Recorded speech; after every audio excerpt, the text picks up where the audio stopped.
हमारे पूर्वजों द्वारा किए गए पुरुषार्थ का फल हमने उनकी ऐतिहासिक कहानियों में पढ़कर यह अनुभव किया कि भक्ति ही एकमात्र हमें प्रभु से जोड़े रखती है और अंत समय में प्रभु से एकाकार कर भगवत धाम पहुंचाती है। विपरीत परिस्थितियों में भी यही सही पथ पर ले जाती है, जिससे बड़ी से बड़ी कठिनाइयों को पार करने की हमें शक्ति मिलती रहती है। यही सच्चाई है, यही सबसे बड़ा ट्रुथ है। महाराज भरत बड़े ही भगवत भक्त थे। भगवान ऋषभ देव ने अपने संकल्प मात्र से उन्हें पृथ्वी की रक्षा करने के लिए नियुक्त कर दिया था। इस वर्ष को, जिसका नाम पहले अजनाभ वर्ष था, राजा भरत के समय से ही भारतवर्ष कहलाता है। महाराज भरत बहुयज्ञ थे।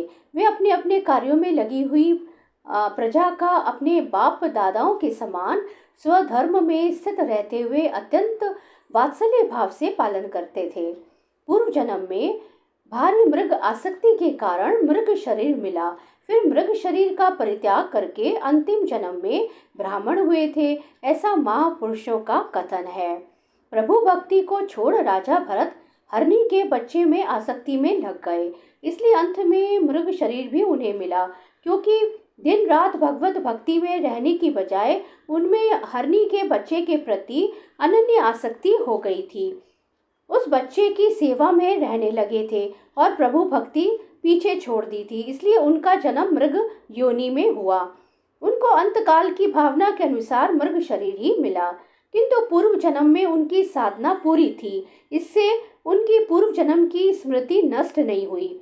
उस योनि में भी पूर्व जन्म की भगवत आराधना के प्रभाव से अपने मृग रूप होने का कारण जानकर वे अत्यंत पश्चाताप करते हुए कहने लगे, मैं संयमशील महानुभवों के मार्ग से पतित हो गया हूँ।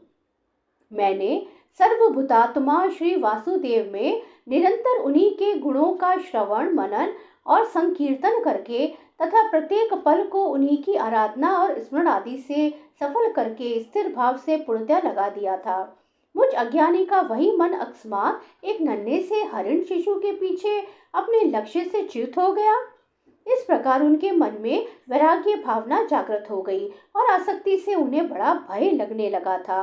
अंत में उन्होंने मृग शरीर को छोड़ दिया। फिर अंतिम जन्म में ब्राह्मण हुए थे।